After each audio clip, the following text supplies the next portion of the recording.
Things just went nuclear, guys. The judge presiding over Fulton County District Attorney Fani Willis's sweeping RICO case against alleged Young Slim Life or YSL gang members was hit with a nuclear motion to recuse himself in this high-profile trial, guys. Attorney Brian Steele, who's representing Grammy-winning rapper, songwriter, musician, Young Thug in this case, he filed a 27-page motion that accused Judge Ural, as some people say urinal, Glanville of favoring the prosecutors from Fani Willis's office and attempting to sabotage the defense. Georgia-based criminal defense lawyer Andrew Fleischman, he essentially described this move as near nuclear coming from Brian Steele. If you have been following from the start, you would know that YSL Young Thug trial under Fani Willis's Fulton County District has truly gone off the rails, guys. In fact, the whole thing has been essentially plagued with arrests, charges, and various disruptions. Right now, they're even considering whether Judge Ural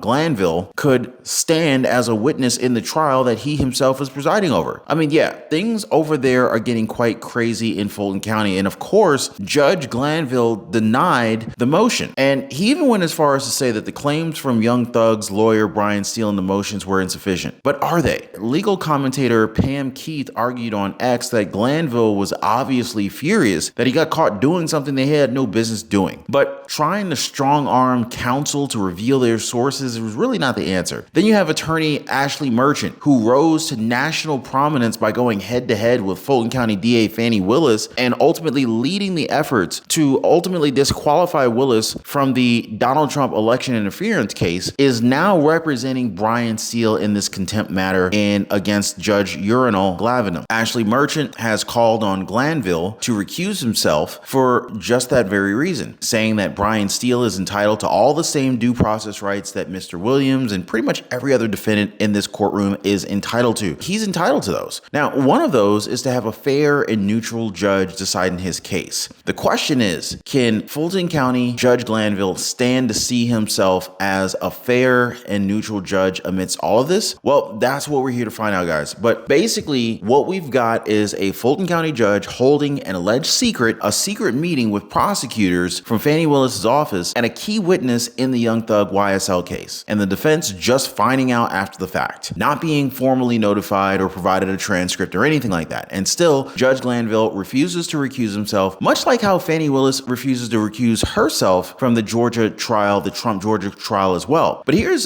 Judge Glanville denying the latest motion to recuse himself. Check this out. I'm going to deny the motion at this point in time. Chief Fulton County Superior Court Judge Ural Glanville remained defiant in his courtroom Tuesday, tossing two motions to get him recused.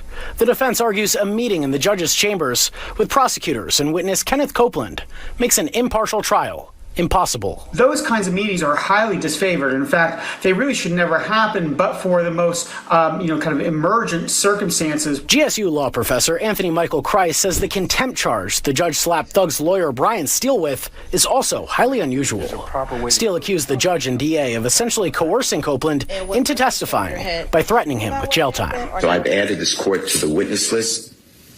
I plan on calling the court as a witness in the trial. Kreis says that just adds so many layers to an already complex case. You can't have a judge sitting as an adjudicator or as an impartial decision maker at a criminal trial who's also witness. Judge Glanville had ordered Steele to spend the next 10 weekends in jail for bringing up that meeting with the witness in a testy exchange. A testy exchange, huh? That's definitely one way to put it, huh? The way other people describe it is that, this Fulton County judge is certainly a disgrace to America that deserves both disbarment and jail time. Me personally, I just want justice to be served. But what about you guys? Should justice be served? Do you want to see justice served? By the way, if you haven't already, please take a second, hit the like button for the video. Totally appreciate you guys. Also, thank you so much for subscribing to the channel and sharing this video. Now, guys, seriously, people have started to take a long, hard look at Fulton County's justice system, and some are even saying that the place has been dark and dirty for decades. What do you guys think? Now, okay, let's talk about this nuclear filing for the recusal of Judge Glanville, shall we? So you got a judge in charge of Fulton County District Attorney Fani Willis's major high-profile RICO case against members of the supposed YSL gang facing a strong call to step aside. Now, Brian Steele, who represents Grammy-winning musician Young Thug, filed the very heavy heavy, very serious 27-page motion claiming Judge Ural Glanville has been favoring the Fani Willis prosecutors and attempting to sabotage the defense. Young Thug and 5 others are being tried on gang-related charges, and this motion it's really pushing for Judge Glanville to just kind of bow out completely, suggesting that another judge should step in to handle this recusal request. Now, according to the filing from attorney Brian Steele, Judge Glanville must cease any further contact with the case, and another judge shall be assigned to hear this motion to disqualify/recuse Judge Glanville. And Judge Glanville cannot in any way oppose this motion. Now, members of the Georgia legal community, they were definitely shaken up by this motion. I mean, Georgia-based criminal defense lawyer Andrew Fleischman, he went on X to comment just how this would be an angry filing from anyone. From Steele, it's nuclear. Law professor Anthony Michael Crease from Georgia State University said this is a motion you file from which there is no return. It's that intense. It's blistering. Legal analyst Tracy Pearson described it as not just loud, but like a bullhorn in your face kind of loud. And if you guys have been following the trial like we have, it has definitely been messy to say the least. Some even describe it as a full-blown chaos over the last couple of weeks. Before the motion to recusal, Brian Steele filed a motion for mistrial based on an ex parte meeting that Glanville held with prosecutors, state witness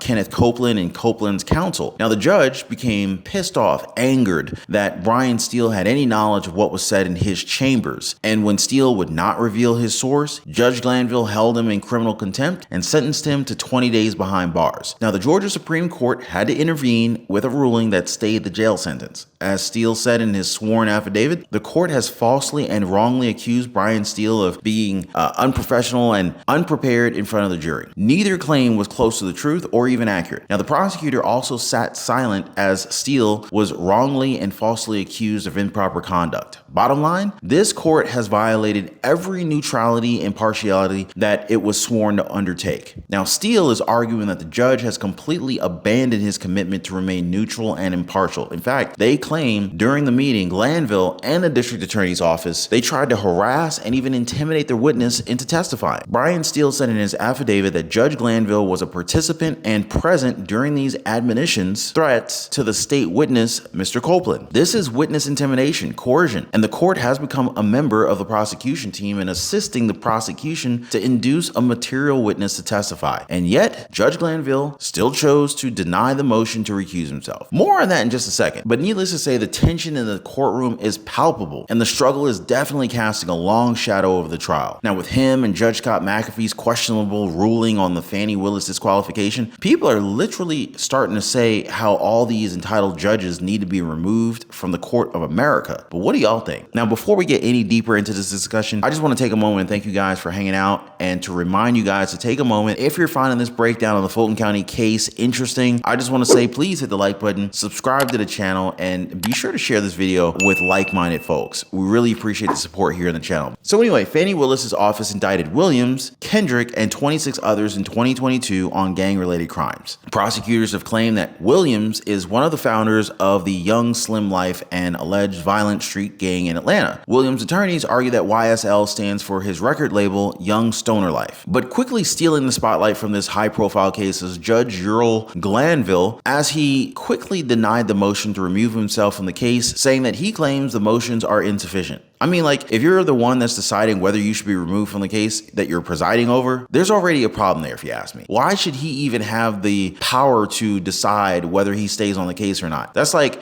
you deciding if you are guilty or not. Obviously, you'll always be innocent. You know what I mean? It's unbelievable. And this is not the first call for Glanville to do so. Another defense attorney, Doug Weinstein, he also attempted to get the judge recused before this, but Glanville quickly shot that down too. Surprise, surprise. Weinstein said in his motion that defendants were not provided notice of the hearing either before, during, or after, and regardless, defendants should have been afforded an opportunity to attend any hearing where a sworn witness in a critical stage of the trial is being coerced to testify. So the only logical conclusion to be drawn by the willful exclusion of all defense counsel from the meeting among Chief Justice Judge Glanville, the state, and sworn witness Copeland was to harass and intimidate the sworn witness into testifying. Now, when Glanville denied the motion, Weinstein said that he disagreed, and he asked Glanville, isn't he interested in removing the cloud that's hanging over the case right now? To that, Glanville essentially warned the attorney, I'd be very careful if I were you. Yeah, definitely sounds like a threat from somebody who's supposed to be a neutral and impartial judge here. You know what I'm saying? Atlanta-based appellate attorney Andrew Fleischman, he criticized Glanville's remarks, saying that his words were another reason for him to step down from the YSL trial. As Fleischman put it, threatening someone who has moved to recuse you is recusable. Period and point blank, guys. I mean, in the Brian Steele motion, the court, aka Judge Glanville, is accused of being so biased against undersigned counsel and or Mr. Williams, the court ignored all laws and pursued contempt penalties to attempt to intimidate undersigned counsel to violate the law and ethics in order to continue to help the prosecution to convict Mr. Williams and many others. A couple of days later, Steele confronted the judge again in court about how Copeland was being treated by the Fulton County DA's office, comparing it to communist Russia. Steele even asked the judge to revisit his decision on the motion, explaining that he plans to ask Copeland about how much pressure the court put on him when it's his chance to cross-examine a witness, and that he plans to put the court, aka Judge Glanville himself, and the prosecution on his witness list. In fact, Brian Steele raised concerns too about Judge Glanville's plan to review the transcripts of the ex parte meeting before turning them over to the defense. However, Judge Glanville was not swayed and continued to deny Steele's motion. In fact, Glanville also addressed a motion from attorney Kayla Bumpus to squash a show cause order linked to the ex parte meeting. Judge Glanville, he issued the show cause order to those present at the meeting, ordering them to show cause why they should not be held in contempt for disclosing the meeting to Young Thug's attorney. Judge Glanville told Bumpus's team that he would look into the quash motion once they were done with the current witness. Now, the trial that started on November 27, 2023, after the longest jury selection ever, has been pretty much all over the place with all the arrests, charges, and disruptions. Legal commentator Pam Keith really laid out the situation on X, arguing that Judge Glanville should just step aside. She pointed out that he messed up by holding an inappropriate ex parte meeting and basically made himself a part of the very crime he's supposed to be judging against. As Keith said, the judge cannot decide the criminal contempt issue because he is a material witness to the underlying event, and he should recuse himself because the ex parte meeting was way improper to begin with. It's not the role of the judge to help the prosecution manage his witnesses. She also added that the judge was obviously furious that he got caught doing something he had no business doing in the beginning. But trying to strong-arm counsel to reveal their sources is not the answer. Fani Willis's rival Ashley Merchant also called for Glanville to recuse himself while representing Brian Steele in the contempt case. As she pointed out, Mr. Steele is entitled to all the same due process rights that Mr. Williams and every other defendant in the courtroom is entitled to. He's entitled to those. One of those is to have a fair and neutral judge decide this case. By the way, her request was also denied. By whom? Of course it was Judge Glanville. Now, attorney Michael Crease, a law professor at Georgia State University, agreed that Glanville's actions towards Steele meant he should recuse himself. Crease explained that the thing here is that he's already alleged to have created an actual conflict by his actions, not a ruling. Judges cannot respond by unduly taking their feelings out against the attorney like Judge Glanville did. Conservative legal analyst Phil Holloway predicted that someone would request a recusal, tweeting that there's no way Glanville can keep being the judge in this mess. As he pointed out on X, a motion to recuse in Georgia must be heard by a different judge. I don't see how this Young Thug YSL trial is not completely tainted beyond repair, but what do y'all think? Do you smell something funky going on in Fulton County's justice system? Drop your comments down below, and if you thought today's discussion was intense, make sure you check out the latest video where we dive into the surprising victory for Trump in Georgia after the court's decision to approve the appeal for Fani Willis's disqualification. It is a must watch if you want to keep up with these legal battles. Make sure to hit the subscribe button and check out the video in the description down below of this video here. And make sure you guys hit the like button if you enjoyed today's coverage and subscribe to the channel. Totally appreciate you guys. And as always, take care, stay blessed, and I'll see you on the next one.